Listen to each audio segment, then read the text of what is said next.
Assalamualaikum. Nama saya Seli Yuniawati dengan NIM 2402 dari kelas Psikologi B. Di video kali ini saya akan menjawab 3 pertanyaan terkait perkembangan remaja madya dan akhir. Perubahan hormonal pada remaja madya dan remaja akhir itu biasanya ditandai dengan terjadinya peningkatan hormon seks, yaitu testosteron pada laki-laki dan estrogen pada perempuan. Sebagai contoh, remaja laki-laki mulai mengalami mimpi basah, sedangkan remaja perempuan itu mengalami siklus menstruasi yang lebih teratur. Pertumbuhan fisik pada remaja madya itu terjadi peningkatan tinggi dan berat badan yang cenderung cepat. Sementara pada remaja akhir, laju pertumbuhan itu mulai melambat dan menjadi lebih stabil. Perubahan fisik lainnya ada seperti perkembangan massa otot, perubahan proporsi tubuh, munculnya jerawat, dan pertumbuhan rambut di wajah. Dan yang terakhir yaitu kematangan seksual. Kematangan seksual adalah salah satu karakteristik penting pada remaja, terutama pada tahap madya dan akhir. Pada fase ini, fungsi reproduksi itu mulai aktif, yang ditandai dengan terjadinya ovulasi pada perempuan dan spermatogenesis pada laki-laki. Remaja itu juga sudah mulai menunjukkan ketertarikan romantis. Contohnya, remaja madya itu biasanya sudah mulai tertarik untuk berkencan atau menjalin hubungan dengan lawan jenis. Sedangkan kalau remaja akhir itu dia lebih mampu memahami batasan dalam hubungan dan cenderung memilih pasangan itu berdasarkan kesamaan nilai dan minatnya. Menurut Piaget, remaja madya dan akhir itu masuk ke dalam tahap operasional formal. Piaget menjelaskan bahwa remaja yang memasuki tahap operasional formal itu mampu berpikir logis tentang konsep abstrak, hipotesis, dan masa depan. Contohnya, saya punya tetangga yang sudah kelas 12 SMA. Nah, saat ini ia sudah merencanakan studi lanjutnya setelah lulus SMA.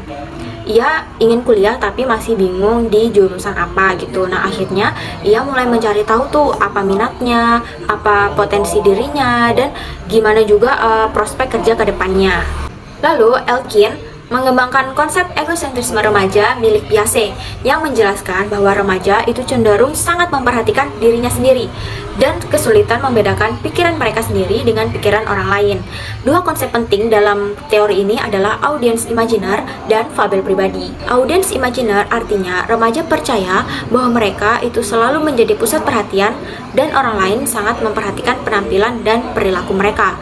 Contohnya, seorang remaja itu sedang berjalan di keramaian. Ia merasa sangat malu dan khawatir banget tentang bagaimana penampilannya. Karena apa? Karena ia yakin banget bahwa semua orang itu sedang memandang dan mengkritik penampilannya.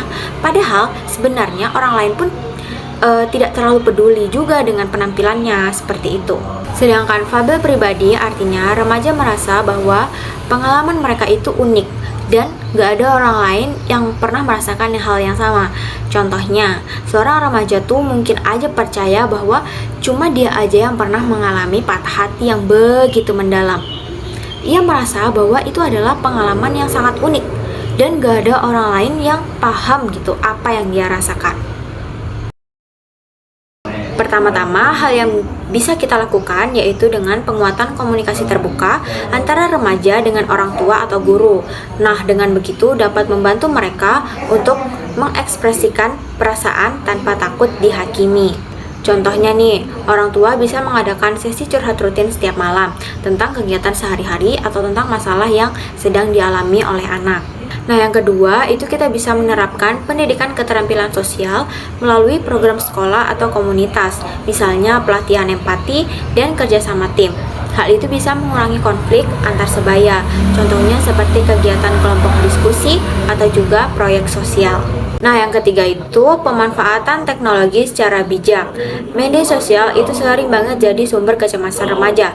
Tetapi bisa juga digunakan untuk hal yang positif, misal mengikuti grup dukungan online atau konten pengembangan diri. Nah, di sini nih perlu adanya kontribusi dari orang dewasa untuk membimbing remaja agar tidak terjebak dalam perbandingan sosial yang tidak sehat. Nah, dengan 3 kombinasi pendekatan ini, remaja dapat lebih siap menghadapi tantangan sosial emosional secara lebih sehat dan produktif. Nah, sekian jawaban dari saya terkait 3 pertanyaan mengenai perkembangan remaja madya dan akhir. Kurang lebihnya saya mohon maaf. Wassalamualaikum warahmatullahi wabarakatuh.